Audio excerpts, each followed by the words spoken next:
What's going on, guys? My name is Jake and this is your Body Comp Prescription. Hope you're all having a great day. In today's video, we're going to be doing a live reaction, live commentary, live breakdown of a video that came across my feed the other day called 9 Morning Habits to Build Muscle Faster. This video was made by Gravitytransformations, and from what I understand, this channel generally makes content around fitness and helping you lose weight. And in this video, they're talking about morning habits, so we'll see what they have to say and then we'll break it down. And if you're new around here, don't forget to like and subscribe. I'd really appreciate that. Thank you so much in advance. But without further ado, let's hop into the video. The way you start your day can impact muscle growth, fat loss, motivation, productivity, and many other factors related to being an overall more successful person.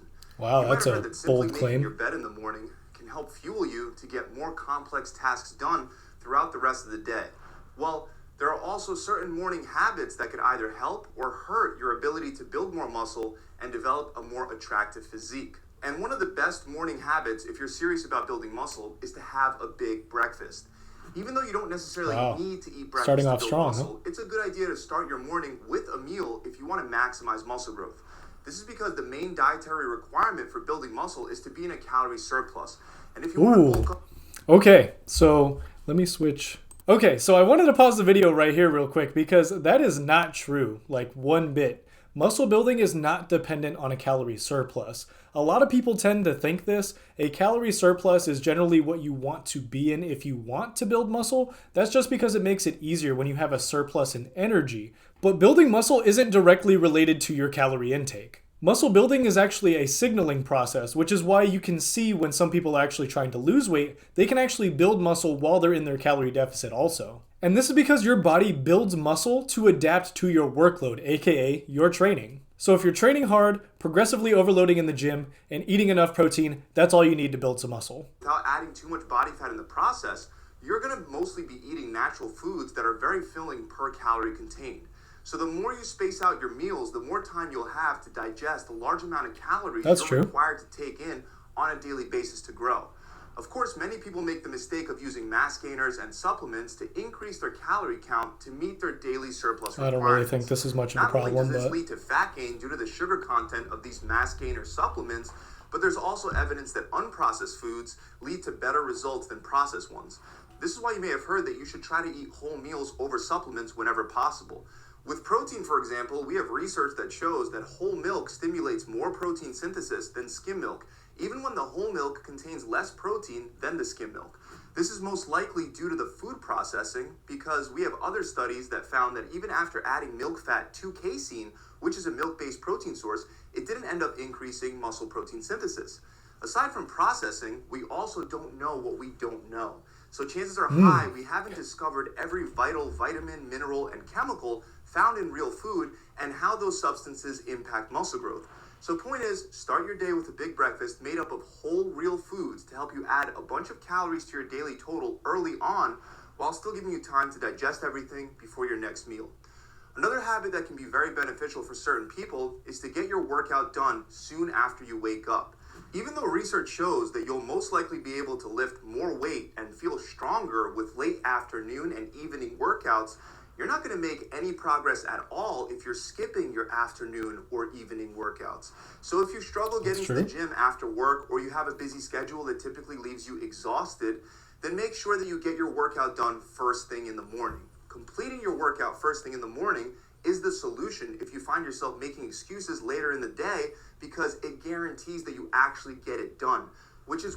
So he's right on the money with this one. It's a little bit of a no-brainer. Obviously, you need to work out in order to build muscle. But if you do find yourself making excuses that you can't go to the gym later at night or in the evening, whatever the case may be, going first thing in the morning is honestly really nice sometimes. It's personally not for me, but there are way less people there as well. So if that's something that you're looking for, you'll definitely have more equipment to yourself. It's way more important than a slight strength boost that you'll potentially get, assuming you make it to the gym later on in the day.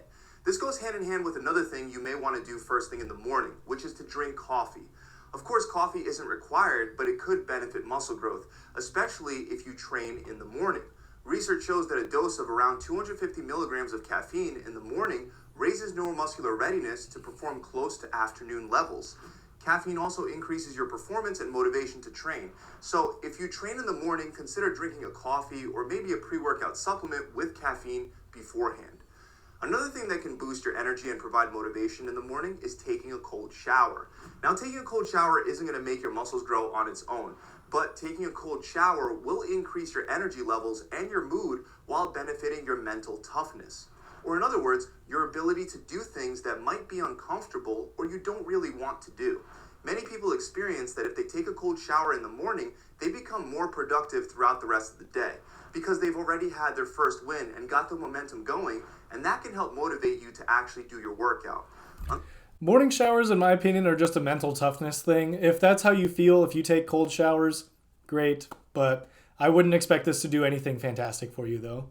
On top of that, cold showers can reduce inflammation in your body. One of the ways a cold shower can do this is by decreasing levels of TNF-alpha, which is a potent molecule that increases inflammation. This is a beneficial effect because excessive levels of inflammation can slow muscle growth.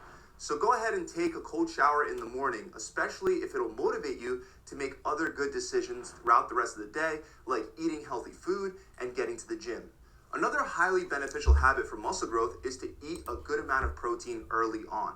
Most people struggle with taking in enough protein throughout the day. That's true. And protein is very filling. So when you're trying to build muscle, protein is the likely macronutrient that's going to give you problems as far as eating enough of it. That's one reason why it's a good idea to have a sufficient protein source along with your breakfast. Even though you can gain muscle with intermittent fasting, for many people, cramming meals into an 8-hour feeding window can make it difficult to consume the calorie surplus they need to in order to support muscle growth. The second reason why you want to have a sufficient amount of protein for breakfast is because various studies show that spreading protein intake more evenly throughout the day across at least 4 meals can produce better muscle building results than having either a skewed protein intake that drastically changes from meal to meal or having fewer meals throughout the day. The next habit is actually the first thing that you want to do. Set an alarm and wake up at the same time most mornings. Routine. Obviously on the weekends you can sleep in some more, but going to bed and waking up around the same time every day is one of the best ways to enhance the quality of your sleep, as shown by a number of studies. That's true, yeah. Sleep is almost right up there with diet and exercise in terms of its impact on muscle growth. Research also shows... Do not neglect your rest, your recovery. It's super important. If you don't believe me, here are some studies to prove it. Shows that people with a regular sleep schedule tend to be leaner than people without a sleep schedule. That's why I'm shredded. Regardless of how many hours they Just sleep kidding. per night. So one of the best ways to stay consistent with your sleep schedule is by waking up around the same time every morning.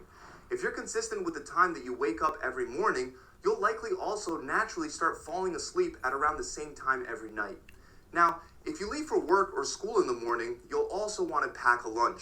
Not only does this allow you to have a more evenly distributed protein intake, but it also helps you hit your calorie surplus target for the day.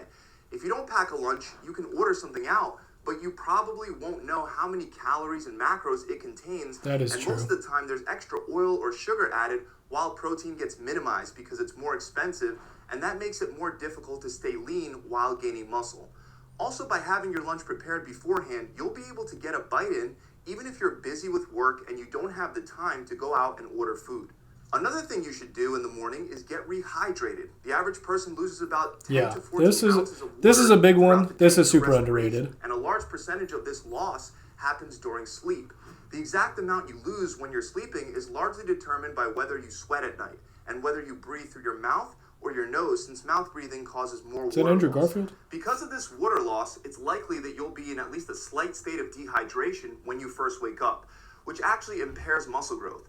The reason is that dehydration reduces protein synthesis and raises protein breakdown rates within muscle cells, making it harder to build muscle and recover from your workouts. Rehydrating first thing in the morning is even more important if you happen to work out in the morning, because even if you're slightly dehydrated, research shows that it can also reduce your motivation to train, increase feelings of fatigue, and decrease exercise performance. So have a glass of water when you wake up, especially if you wake up feeling thirsty. Next, it can definitely highly help to get some kind of bright light exposure in the morning, or at least in the early afternoon. Light exposure has a significant impact on your circadian rhythm, also known as your internal clock. This internal clock impacts a wide range of physiological processes, including the release of hormones. For example, it influences cortisol levels to rise in the morning to make you feel more awake, while inversely causing cortisol to drop at night in place of melatonin to help you fall asleep. One of the best ways to support your circadian rhythm is by exposing yourself to bright light in the morning. This signals your internal clock that it is in fact morning, which is likely why studies show that morning bright light exposure improves feelings of alertness, vitality, performance, and enthusiasm. And doing this first thing in the morning will help you fall asleep in the evening. This is highly beneficial because high quality sleep is vital for muscle growth. Now, if you don't get much sunlight, you might want to supplement with vitamin D in the morning. Vitamin D is crucial for your body, but the problem is that 41.6% of people in the United States are deficient. A deficiency in vitamin D is not only detrimental to your health, but research also shows that your vitamin D levels influence strength development, exercise performance, and your recovery from workouts. Studies also show that men that have sufficient vitamin D levels tend to have significantly higher testosterone. For example, in a study where healthy men took 3,332 international units of vitamin D daily for a year, they ended up with 25% higher testosterone compared to those that took a placebo. Finally, one last thing that you might want to do every morning is meditate. It's well known that excess stress is bad for pretty much every aspect of your health and well-being. In fact, it can even cause you to die sooner. But excess stress can also impair muscle growth and your gym performance. A study published in the Journal of Strength and Conditioning Research found a 9 times greater percentage change in the thigh circumference in a low stress group compared to a high stress group. Another study saw a 2-fold difference in the rate of recovery between low and high stress subjects. In other words, having a lot of psychological stress had the participants' recovery capacity cut in half. Fortunately, meditation can help. You don't need to spend any money either. You can just look up guided meditations on YouTube for free and practice meditating 15 minutes every single morning. I would say you could do anything that helps you relax, because the point of that argument right there is de-stressing and how stress can affect your muscle building ability. So just do things that de-stress. It doesn't have to be meditation. I personally can't do it. Maybe you can, but I would just say anything that helps you de-stress will be beneficial for you.